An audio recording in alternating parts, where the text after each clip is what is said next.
I think our concern for this moment should be how to generate electricity and effectively, adequately distribute electricity. Most of the problems that we are having today, especially in the manufacturing sector of the economy, is as a result of low power. And many organizations and companies are relocating from Nigeria simply because they don't have energy to drive their organizations.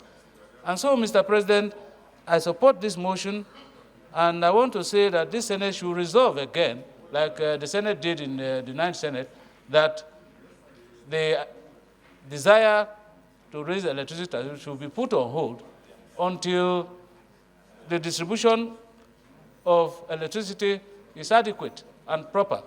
Mr. President, let me also say that this issue of subsidy removal has become a very serious matter, and we must be very careful how we handle it. In view of the prevailing situation in our dear country, we all do not need anybody to tell us what the situation in the country is all about. The populace are facing untold hardships, and the situation in the country is anything but normal. And removal of any subsidy, not to talk of electricity subsidy, will be more than adding petrol to fire. The situation in the country do not allow for even a contemplation of that. So when I heard the Minister of Power talking about that removal, I don't know his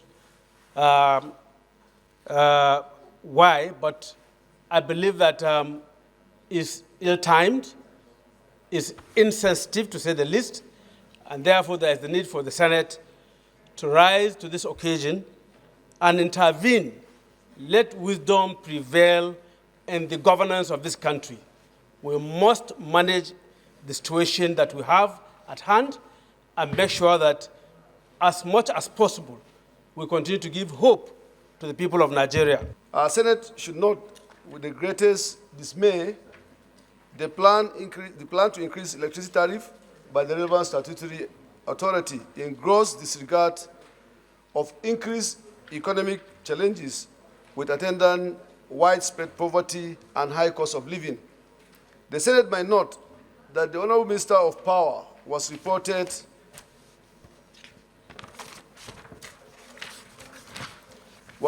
saying the nation must begin to move towards a cost-effective tariff model, as the country is currently indebted to the tune of 1.3 trillion naira to generating companies and $1.3 billion owed gas companies, according to him.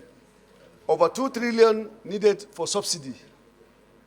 Only 415 billion was budgeted for in 2024.